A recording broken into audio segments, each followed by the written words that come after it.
Court द्वारा उस पर आपत्ति दर्ज कर दी जाती है और उसको गैर संवैधानिक बता दिया जाता है।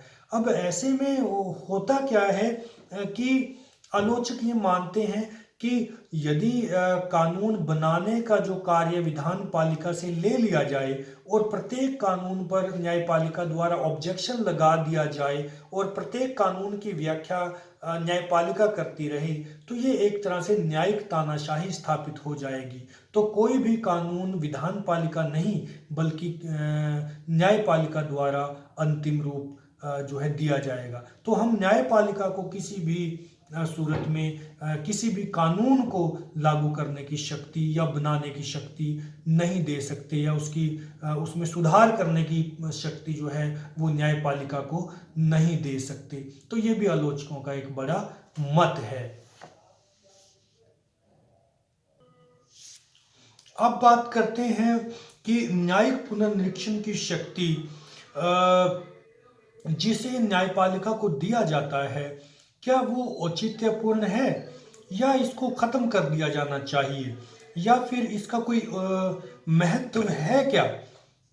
तो इस क्वेश्चन का यदि सीधा सीधा जवाब मांगा जाए तो यस, न्यायिक पुनर्निरीक्षण की शक्ति का औचित्य जरूर बनता है। और न्यायिक पुनर्निरीक्षण की जो शक्ति है उसके कई कारण हैं कि ये शक्ति जो है न्यायपालिका के पास रहनी क्यों आवश्यक है। तो सबसे बड़ा इसका औचित्य ये है, सबसे बड़ा इसका महत्व ये है, सबसे बड़ा जो इसका पॉइंट है कि क्यों होनी जरूरी है न्यायिक पुनर्निरीक्षण की शक्ति न्यायपालिका के पास, उसका सबसे बड़ा और पहला पॉइंट यही है कि शासक दल की तानाशाही पर रोक। जैसा कि हम जानते हैं, कोई भी शासक दल जिसकी सरकार देश में चल रही है, यदि वो बहुत बड़ा राजनीतिक दल है और उसको स्पष्ट बहुमत प्राप्त है, तो कई बार वो जन भावनाओं के विरुद्ध यदि कोई कानून बना देता है या फिर वो संविधान के विरुद्ध कोई कानून बना देता है, तो उसको कोई रोकने वाला नहीं रहेगा। उदाहरण के लिए, यदि न्यायपालिका के पास न्यायिक पुनर्निरीक्षण की शक्ति ना हो तो शासक दल जो है वो तानाशाह बन सकता है और किसी भी प्रकार का जो कानून है उसको लागू करवा सकता है, उसको पारित कर सकता है, जो कि एक स्वस्थ प्रजातंत्र के लिए बहुत खतरे की बात होगी। और किसी एक दल की शक्ति को बहुत ज्यादा बढ़ाना ये किसी भी तरीके से लोकतंत्र के लिए सही नहीं होगा। तो ये सबसे बड़ा पॉइंट है। नेक्स्ट पॉइंट जो है, जो न्यायिक पुनर्निरीक्षण की शक्ति को औचित्यपूर्ण यानी लीगल घोषित करता है, यानी महत्वपूर्ण घोषित करता है, वो है संविधान की सर्वोच्चता संबंधी प्रश्न। Doubt about the supremacy of the constitution. जैसा कि हम जानते हैं कि संविधान हमारे देश में सर्वोच्च है, कोई सरकार सर्वोच्च नहीं है, सरकार का कोई अंग सर्वोच्च नहीं है, कोई कार्यपालिका, न्यायपालिका, विधान पालिका सर्वोच्च नहीं है, बल्कि संविधान सर्वोच्च है। और संविधान जो है वो समस्त भारत के लोगों को रिप्रेजेंट करता है। तो यदि संविधान की सर्वोच्चता बनाए रखनी है तो संविधान को सर्वोच्च बनाए रखना है, संविधान के अनुच्छेदों को सर्वोच्च बनाए रखना है, सरकार को सेकेंडरी बनाना है या कार्यपालिका विधान पालिका को सेकेंडरी बनाना है, तो न्यायालय को सर्वोच्चता देनी पड़ेगी। संविधान को सर्वोच्चता दिलाने के लिए न्यायालय का डिसीजन सर्वोच्च मानना पड़ेगा।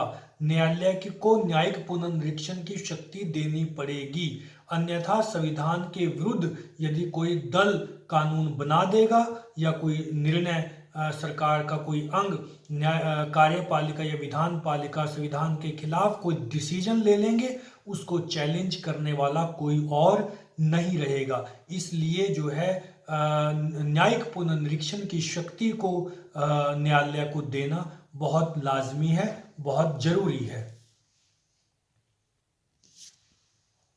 नेक्स्ट जो पॉइंट बनता है न्यायिक पुनर्निरीक्षण के औचित्य का, वो है संविधान की व्याख्या का प्रश्न, the question of interpretation of the constitution. Constitution की इंटरप्रिटेशन करने का जो काम है, कॉन्स्टिट्यूशन की व्याख्या करने का जो सवाल है, जो प्रश्न है, वो सीधे सीधे न्यायपालिका के साथ जुड़ा हुआ है। भारतीय संविधान में ये व्यवस्था है कि यदि किसी कानून संबंधी या संविधान संबंधी कोई संशय पैदा होता है तो उसकी व्याख्या न्यायपालिका द्वारा की जाती है। तो न्यायपालिका द्वारा निर्णय तभी किया जाएगा जब न्यायपालिका के पास न्यायिक पुनर्निरीक्षण की शक्ति होगी, जब न्यायपालिका के पास संविधान की व्याख्या करने की शक्ति होगी। तो संविधान की व्याख्या करने की शक्ति को यदि न्यायिक पुनर्निरीक्षण की शक्ति कह दिया जाए तो इसमें कोई अतिशयोक्ति नहीं होगी, क्योंकि संविधान की व्याख्या न्यायपालिका ही कर सकती है, क्योंकि वो न्यायविद हैं, वो कानूनविद लोग वहाँ पे जो है वो बैठते हैं। जो जजेस हैं वो कानून के अच्छे ज्ञाता होते हैं, कानून का उनको ज्ञान होता है, संविधान के क्षेत्र में वो पारंगत होते हैं। तो उन लोगों को न्यायिक पुनर्निरीक्षण की शक्ति देना और संविधान की व्याख्या करने की शक्ति देना ये अपने आप में जरूरी भी है, और उनके लिए मतलब इसके अलावा कोई और दूसरा रास्ता भी जो है वो नहीं बचता। इसलिए न्यायिक पुनर्निरीक्षण की शक्ति औचित्यपूर्ण जो है वो प्रतीत होती है। नेक्स्ट है लोगों के अधिकारों की रक्षा करना। जैसा कि हमने पिछले पॉइंट में भी डिस्कस किया था कि चाहे वो अनुच्छेद 13 हो, चाहे अनुच्छेद जो है 32 है, या अनुच्छेद 226 है, ये तीनों अनुच्छेद मौलिक अधिकारों से संबंधित है, मौलिक अधिकारों को लागू करने से संबंधित है, मौलिक अधिकारों को लोगों तक पहुंचाने से संबंधित है, मौलिक अधिकारों की रक्षा करने से संबंधित है। तो ऐसे माहौल में जहां मौलिक अधिकारों को सुरक्षित और रक्षित करने का जो कार्य है वो न्यायपालिका के पास है, और न्यायपालिका को जो अनुच्छेद अभी मैंने डिस्कस किए उनके अनुसार न्यायपालिका का ये उद्देश्य है या न्यायपालिका का ये कर्तव्य है कि वो लोगों के मौलिक अधिकारों को सुरक्षित करे। तो न्यायपालिका लोगों के मौलिक अधिकारों को तभी सुरक्षित कर पाएगी ना जब न्यायपालिका के पास जो है अनुच्छेद 13 होगा, और न्यायपालिका के पास अनुच्छेद 226 और अनुच्छेद 32 होगा। तो और ये तीनों अनुच्छेद न्यायिक पुनर्निरीक्षण का भी काम करेंगे, क्योंकि यदि सरकार की शक्ति पर लगाम लगानी है, सरकार को मौलिक अधिकारों के विरुद्ध आचरण करने से रोकना है, तो न्यायपालिका के पास इन अनुच्छेदों का होना जरूरी है, और न्यायपालिका के पास न्यायिक पुनर्निरीक्षण की शक्ति का होना लाजमी है, तभी हम लोगों के मौलिक अधिकारों को बचा सकते हैं। नेक्स्ट पॉइंट है संवैधानिक विकास। जैसा कि हमने पीछे गोलकनाथ केस में अभी डिस्कस किया था कि संविधान में कोई ऐसा चेंज नहीं किया जा सकता जो कि संविधान के मूल ढांचे के खिलाफ हो। सरकार ने जो है 24वां संशोधन करके मौलिक अधिकारों में परिवर्तन करना अपना अधिकार बना लिया था, परंतु गोलकनाथ केस में 1976 में जो सुप्रीम कोर्ट ने डिसीजन दिया था वो ये दिया था कि कोई भी सरकार या संसद मौलिक अधिकारों को खत्म या समाप्त नहीं कर सकती, क्योंकि मौलिक अधिकार जो है वो संविधान के बेसिक स्ट्रक्चर से जुड़े हुए हैं, संविधान के मौलिक ढांचे से जुड़े हुए हैं, और कोई भी सरकार या विधान पालिका या संसद संविधान के मौलिक ढांचे को खत्म नहीं कर सकती।